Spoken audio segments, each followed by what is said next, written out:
কঙ্কা fridge presents কোরবানির পশুর হাটের খবর। ঈদের আগের দিনে হঠাৎ করেই রাজধানীর পশুর হাটগুলোতে পশুর সংকট দেখা গেছে। এদিকে এই অজুহাতে একদিনের ব্যবধানে রাজধানীর গাবতলী হাটে গরুর দাম 20 থেকে 50 হাজার টাকা বেড়েছে। হাটে গরু কিনতে আসা বিক্রেতাদের দাবি, গতকাল যে গরুর দাম হাঁকা হয়েছে 1 লাখ টাকা, আজ সেটার দাম চাওয়া হচ্ছে 1,20,000 থেকে 1.5 লাখ টাকা পর্যন্ত। এ কথা স্বীকার করছেন বিক্রেতারা। বলেছেন শেষ দিনে একটু লাভের আশা করছেন তারা।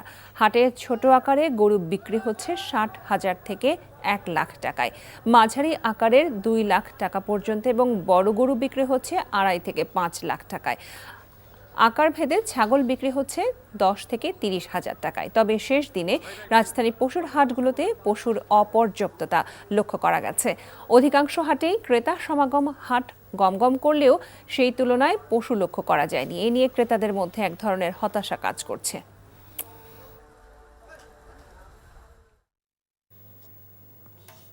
অ্যাক্টিভেটেড কার্বন ডিওডোরাইজার যুক্ত কঙ্কা ফ্রিজের এক খাবারের গন্ধ অন্য খাবারে যেতে পারে না। কোরবানির পশুর হাটের খবর জানতে এখন চলে যাচ্ছি গাবতলীতে। সেখানে আছেন আমাদের সিনিয়র করেসপন্ডেন্ট সেলিম মালিক। সেলিম, শেষ দিনে পশু বেচাকেনা কেমন দেখছেন? গতকাল পর্যন্ত কিন্তু আসলে সত্য ছিল, কারণ গতকাল পর্যন্ত কিন্তু অনেক কম টাকায় গরু বিক্রি হচ্ছে। তবে আজকের চিত্র, গরুর বাজারের চিত্র কিন্তু একেবারে ভিন্ন।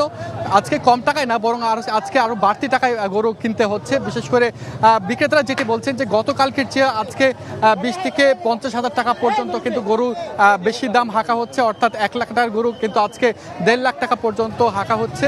তবে একটি তথ্য জানিয়ে রাখি, শুধু গাবতলী বাজারে কিন্তু গরুর যে ক্রেতা বিক্রেতা, অর্থাৎ এখানে কিন্তু সরগরম চিত্র দেখা যাচ্ছে। কিন্তু অন্যান্য যে বাজার, বিশেষ করে রাজধানীর যে তেজগাঁ বা শাহজাহানপুর বা গোপীবাগ, এইসব বাজারে কিন্তু এইসব হাটে কিন্তু গরুর সংখ্যা কমে গেছে এবং কিছু কিছু বাজারে কিন্তু হাটে কিন্তু গরু একদম প্রায় উধাও হয়ে গেছে।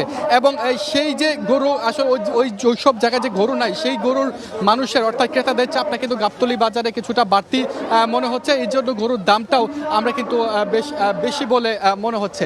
এদিকে 1 লাখ টাকায় এখানে কিন্তু 50 হাজার টাকাও কিন্তু গরু বিক্রি হচ্ছে, ছোট আকারের গরু। এবং যেগুলো মাঝারি আকারে সেগুলো কিন্তু 2.5 লাখ টাকার পর্যন্ত কিন্তু মাঝারি আকারে গরু পাওয়া যাচ্ছে এবং 5 লাখ টাকার পর্যন্ত কিন্তু গরু বিক্রি হচ্ছে। যেগুলো বড় আকারে হলিস্টিন, ফ্রিজিয়ান সহ অন্যান্য যে ভালো জাতের গরুগুলো, এগুলো 5 লাখ টাকায় বিক্রি হচ্ছে। এদিকে আবার ছাগলের দামটা কিন্তু বেশ চড়াই মনে হচ্ছে আমার কাছে, কারণ 1 লাখ টাকার উপরে কিন্তু ছাগলের দাম হাঁকা হচ্ছে, যদিও ছোট আকারের ছাগল কিন্তু 10 হাজার টাকাও কিন্তু বিক্রি হচ্ছে। তবে গাবতলী গরুর হাটের ক্রেতা বিক্রেতাদের সরগরম থাকলেও এখানে পরিবেশটা কিছুটা খারাপ বলা যেতে পারে, কারণ থেমে কিন্তু বৃষ্টি হচ্ছে এবং এখানকার যে পরিবেশটা কর্দমাক্ত হয়েছে, মানুষ কিন্তু হাঁটতে চলতে কিন্তু কষ্ট হচ্ছে। এবং এখানে যে হাসিল নেওয়া হচ্ছে, 5,000 টাকা করে হাসিল নেওয়া হচ্ছে লাখ টাকায়, অর্থাৎ 5% করে হাসিল নেওয়া হচ্ছে। এটি কারো কারো কাছে এই হাসিলের 5,000 টাকা একটু বাড়তি বলে মনে হচ্ছে। তারা বলছেন যে একটি 2-3 হাজার টাকা হলে হয়তো তাদের জন্য কিছুটা ক্রয় সাধ্য ছিল বা তাদের জন্য স্বস্তিদায়ক ছিল। তো এই ছিল আমার কাছে আছে গাবতলী বাজার থেকে গরুর হাটের খবর। র্যাট ফ্রি ইনসুলেশন যুক্ত কঙ্কা ফ্রিজ ইঁদুর থেকে সুরক্ষিত থাকে সব সময়।